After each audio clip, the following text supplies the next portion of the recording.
Welcome to the Murphy, Sam, and Jodi After the Show podcast, where we hang out a little bit longer. And Jodi, you mentioned something that brings up a few questions for me this morning.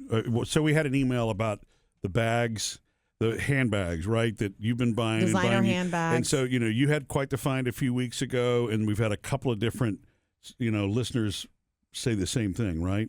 Yeah, designer handbags. It's a really good thrift find. If you find a good one and you pay $5, $10, whatever bucks for it, and then you go home and you Google that it's worth $200 or more often. Yeah, we had a 24-hour voicemail today that was that same thing. But you mentioned the Dooney and whatever. Dooney and Burke is one that I didn't mention that. Someone let us know that they got a Dooney and Burke at a consignment shop for like $3.99, $3.99, and it's definitely worth $250 or $300. Yeah, and so I hear Dooney and Burke. I've never heard of Dooney and Burke until this morning. Honestly, that's okay. I thought it was a law firm. I wouldn't I've heard of to. Dun and Bradstreet. The accounting firm that does, or they're the listing company, but I've never heard of a Dooney and Burke. Yeah, and you could list out the names of tool manufacturers, and I wouldn't know those. Yeah. So here are two questions about that. Well, number one, Dooney and Burke.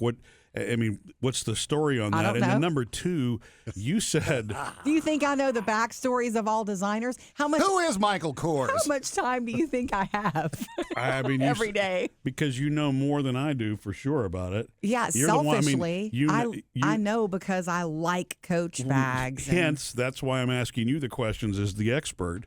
I think where you guys both got confused, honestly, is where I said that Dooney and Burke is more of a mid-level designer bag. It's exactly what I was going to ask you. Brand new, it's about $300, which is considered mid because in the designer bag world, there's Louis Vuitton. There's a hierarchy. That's $1,000 for some of those bags. But why is Louis more than the Dooney and Burke? Just if the marketplace decides that?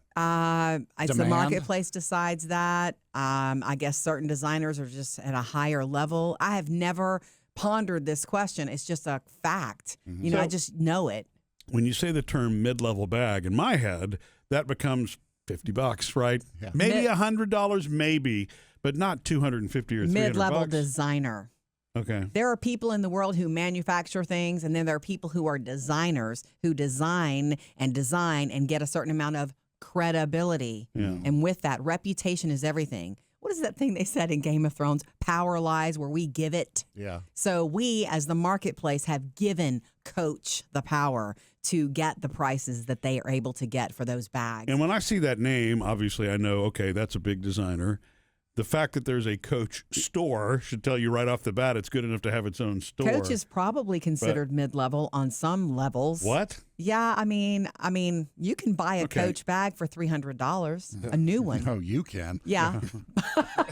Now there are. But you don't ever buy them new. That's the whole thing. You're scam. I'm not scam. I'm sorry. You're not. That's not what I meant to say. Oh, tell us about her scam. Yeah. Right. No, your goal, your whatever. It's one of my your tricks. hobby, your tricks, right? To buy them used from a Mercari or a Poshmark or something like that, right? Yeah. So when you're buying these, that's how you know it's a deal. That's why the calls we got in knowing a thrift what store, it's actually worth new. It's $15 sitting there on the shelf, but you know it was $400 new. Correct. That to me is more exciting than actually spending $400 on a bag and walk around and. I'm going to tell you the best thing is the more that you do this, the more you know. Knowledge is power. We hear that all the time, and it's true. And when I first started dabbling in this world, I could not believe it. Yeah. First of all, I was never the girl who bought a designer bag. The backstory on me is $20, $30, $50. $50 was a lot for a bag for me years and years ago. And I just didn't, I didn't grow up that way. But did Guess make handbags or just jeans? Both. Yeah. Anyway, what I was saying. Did you have a Guess purse? I did. And it was a big deal. Yep. Because I had begged my parents for it, and I know it was expensive for those times, and I loved it. And then I got my Guess jeans and all of that. See, that's and that was really a big nice deal. because I had jeans of brands that people had never heard of. Tough Skins? Well, Britannia. Right. Hey, the Britannias fit pretty well, though. Here's what's up. I've told this story before, so I'll make it very quick. I have a girlfriend who does know about designer bags, and she knew that I never carried a really nicely well-made bag, and she gave me one as a gift with the certificate of authenticity. It was a Coach bag. And she said, and when I opened it, she said the words, it's just a suggestion. I just wanted you to know what it's like to have one of these. And I didn't get it right away. I was like, thanks. And it's black patent. It's beautiful. It's a satchel. That's the style. And so I have that bag now. And once I carried it a time or two, then I understood it is more well-made. It is beautiful. It will last forever. So the durability is the thing that stands out for you? No, the designer is what stands out. The way it looks. Other bags that are $25 that look sort of like that with some weird name on them are copying those. So the designers set the stage for everything in fashion at a top tier, and then it all trickles down. So which bag has the serial numbers stamped in it?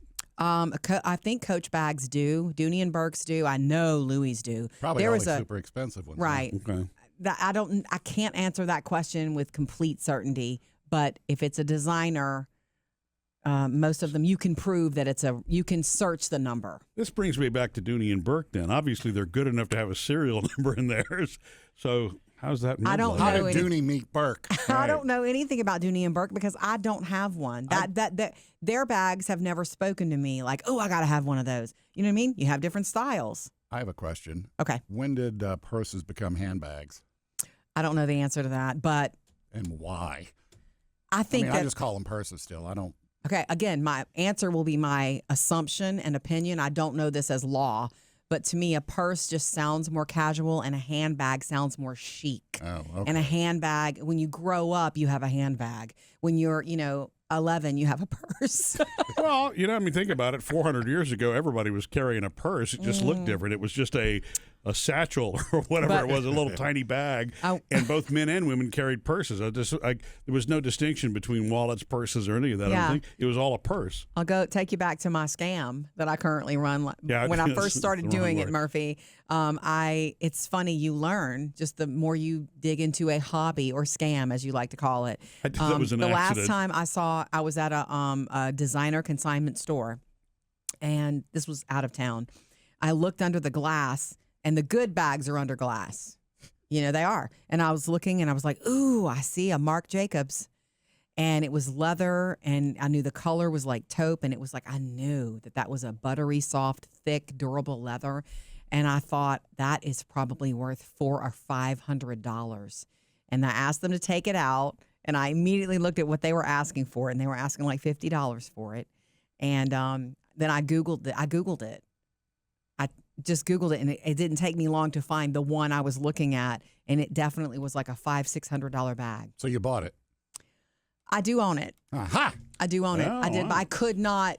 Well, It was in fantastic shape. A lot of times when you get something that's been recycled or resold or whatever, you see, problems with the leather or zipper issues or stains. Lint on the inside. Which I'm not interested in that. It's not even worth $20 to me if it's stained or if I wouldn't carry it with pride. Those kind of deals, you grab them whether you're going to use it or not because you've always got a friend. I mean, $50. I guess. You want to hear 90% off. You want to hear a story? Yes, I do, One Sam. of my exes, her sister was married to a guy who used to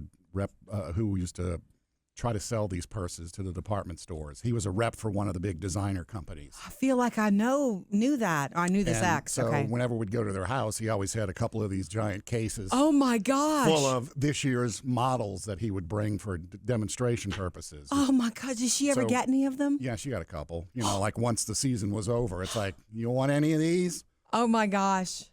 I would love it. Yeah. That's fantastic. Are you still on good terms with her? The ex? And, oh, yeah, the and ex, family? yeah. Well, her sister and the guy with the purse is divorced too. So Oh, man. I'm like 7 degrees away now, so forget about it. Missed any part of the show? Get it all on the Murphy, Sam, and Jody podcast.